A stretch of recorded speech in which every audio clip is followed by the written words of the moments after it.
Welcome to the Captain's Report, where the fish are big, the stories are bigger, and nothing is off limits. I get it. What about you, Pop? What do you think? What is the one that gets me is the snowy grouper, because it's a deep water grouper, and you're allowed one per boat. You go out there and you drop a 2-hook rig. Well, first you go out there. How far do you go out there? It's 68 miles. Yeah, I was about to say you're going 70 miles. You're going bit of it. 400, 500 plus foot of water to try to get 480, 500. one snowy grouper. And your best bet nowadays is make a 1-hook rig and let one person drop.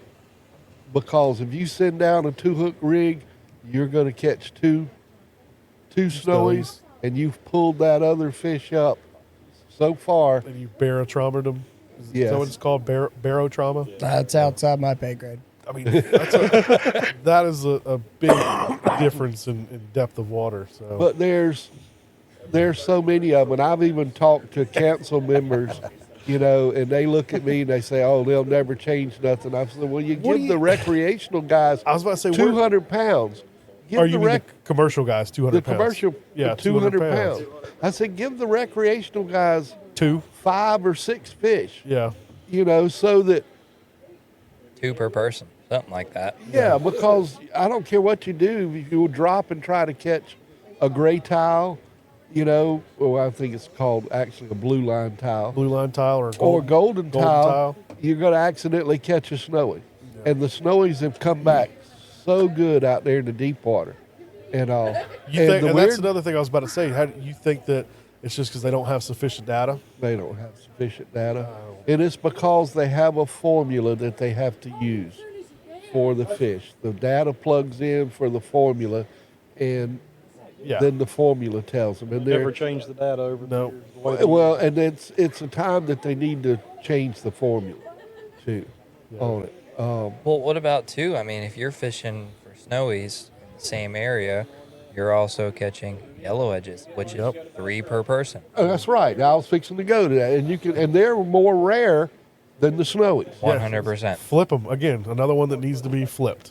And that one, a yellow edge, you could understand if they went to a 1 per boat or a 2 per boat deal. Yeah. But it's just off, and now the fish nobody's been fishing out there, and you go and drop down and you're catching these silver snapper red porgies that are like 8, 9, 10 pounds and all. And you're still still down to one per person on those? On the porgy, it's the same thing. That and the season's closed for half the summer and anyway. A porgy is probably the next in line to one of the most aggressive feeding fish that you find along. Every time you deep drop, you watch your rod tip go, and you know it's a porgy because the groupers won't do that. No.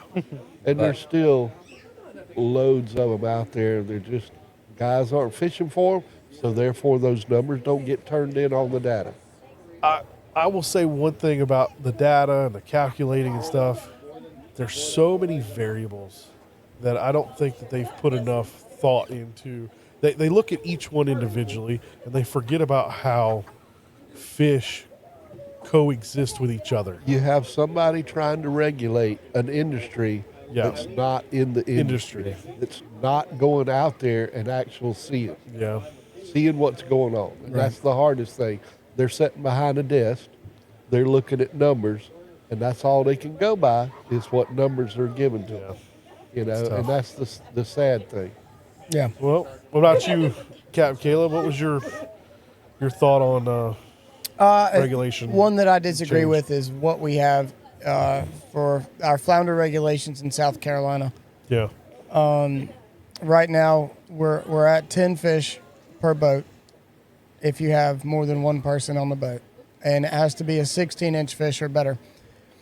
And where I have a problem is in I believe it was 1999 or early 2000s, late 90s, early 2000s, Department of Natural Resources released a study they did with their biologists. And in that study, there was some information that claims that biologically, only female flounder can get to 16 plus inches. That's what I heard. You said the males? Female flounders can get 16 plus. Male flounder hardly ever get to that 16 mark. Yeah, that's right.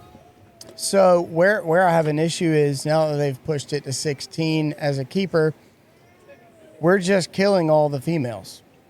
And especially in South Carolina, we're known for our flounder fisheries. You know, redfish and flounder. That's what most people inshore are looking to catch majority of the months, especially in Murrells Inlet. We're known for our flounder fishery.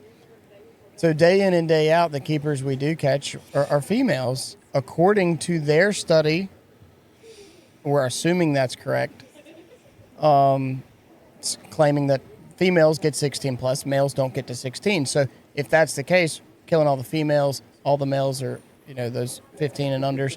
So over time, that's going to imbalance. It's got to. It's got to. I see where you're going with that, is the imbalance there. But what my question then would be, what would be the life expectancy versus one versus the other? Because a lot of times that I've seen in marine biology, the female life cycle or the females usually live longer than the males. The males are, they just live long enough to breed. Do you think so say they get to 14 inches and they just stay there the rest of their life? Or that's my question, is what happens to that excess of males? Yeah. And then also my question too would be, as far as what I've seen them raise them for, one of the explanations that was given to me is the exponential increase of offspring that can be produced in that small 1 inch difference between, you know, a 15-inch female and a 16-inch female. Like, they say that it can produce 20% more, and 20% more of just say a million is a big difference. That's at least what's been kind of told to me, but I am 100% with you trying to figure that out. Like, okay, we know for a fact all the keepers that we're bringing in are females. Right. Now, and I have not seen anything lately to contradict that at all. I mean, when we fillet fish all the time, pretty much every keeper flounder I've ever caught has got the little roe sacks in it. Yeah. So, yeah. Yeah. Now, what would you think would be the suggestion to changing that? If I had to make, well, one is let me start it this way, is I feel like I would like to hear some more information on the why. Yeah. Why did they make it this? If that is true, that the 16-inch plus flounder are all females, why? Why is that what we kill? So maybe I'm misinformed and I don't know enough, you know, information on the males. Why are we letting all the males go? Yeah. So I could be wrong in that. But just going off of what I do know, do you think there should be like a slot imposed? Put a slot. I wouldn't be opposed to a slot. I wouldn't. But it might be a type of species that a slot doesn't work because of that male-female thing. That's the only thing I think of. But with flounder, you know, like the trout, do we need 10 per boat? No. Realistically, no. And, you know, maybe knock it down to one per person on the boat. I think one per person. Because a flounder will feed a lot of people in that way. Especially as we get into beyond 16 inches. Once you start getting into the 18 to 20 inch range, I mean, I had a 21 inch today, and that was meal for two people. Yeah, absolutely. I mean, you know what I mean? Oh, so, more than two people with 4 nice fillets. Yeah. You think they'd ever put, and this is something I want to know about the redfish, do you think that they would ever put any or give us any kind of trophy rules? Like, I would love a redfish trophy rule. Like one overslot redfish. You allow one overslot redfish, or even make it a tagging system where you get like, maybe you get, say, 5 or 6 a year where you can bring back one big one. One big one. Okay. You know, because you've got that set number of clients that would love to have that one big one. Yes, you wouldn't want it too big, because I know that the bigger they get, they're probably not that very good to eat. But also, you get a decent-sized redfish, an overslot red, or what we call bulls. I mean, put one of those in the freezer if you need to, and I mean that's meals. I mean, that's like getting an AJ or a grouper. You know what I mean? That's a. Here's where they're losing it, and where they haven't thought. The American dollar. Sell tags. Oh yeah, absolutely. Sell tags.